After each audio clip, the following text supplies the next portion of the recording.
Hey, it's Alex Berman from Experiment 27. Got this new shirt. So I got this question from a viewer the other day talking about qualification process once a client has already agreed to a meeting.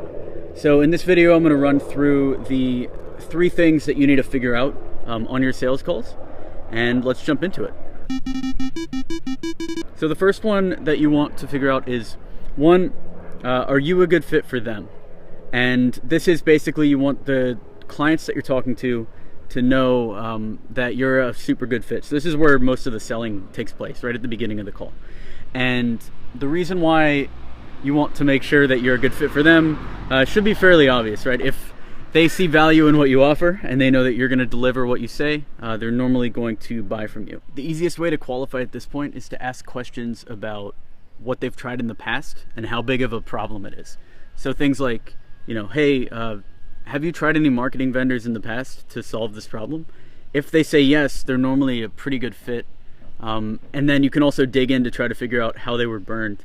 One of the clients that I'm meeting with out in LA, I was meeting with these 2 salesmen that they had just hired to try to improve their sales processes. One of the things that they brought up was that they were meeting with a lot of different marketing vendors.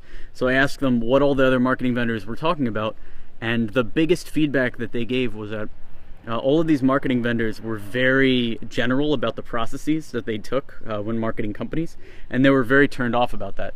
So based on that information, I was able to go super in depth on X27's process and the way that we sell, and that's going to win the business for us.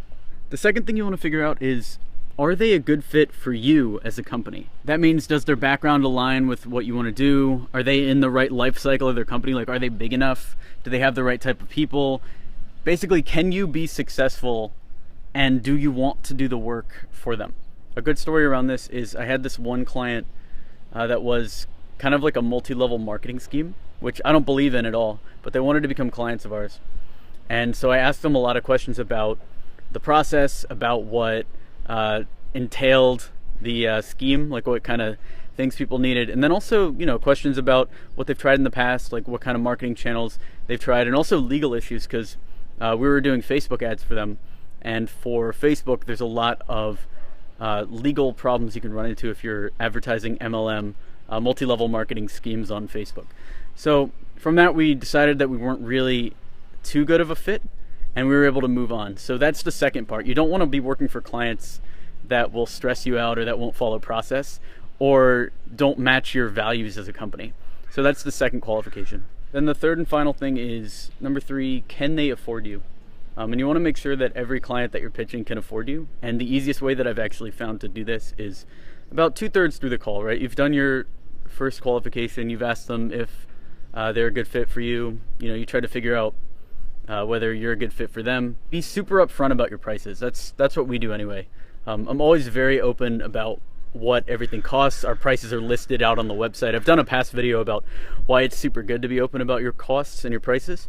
And you'll be surprised most of the time, if you've established the credibility in the first part of the call, and if you've kind of pushed back on them in the second part of the call, how willing most people are going to be to whatever price you pitch them on, as long as the value's there. We recently raised our prices by 3 times over the last 30 days.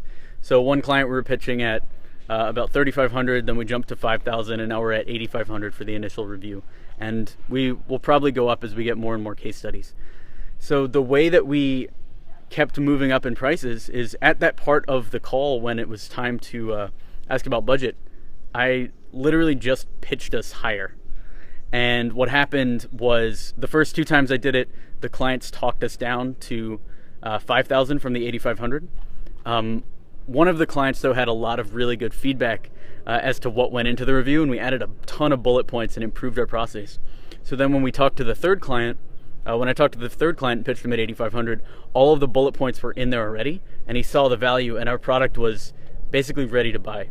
So pitching at a higher rate and getting budget that way, they can always try to talk you down, and I've done some videos on negotiation, but otherwise you should be successful there.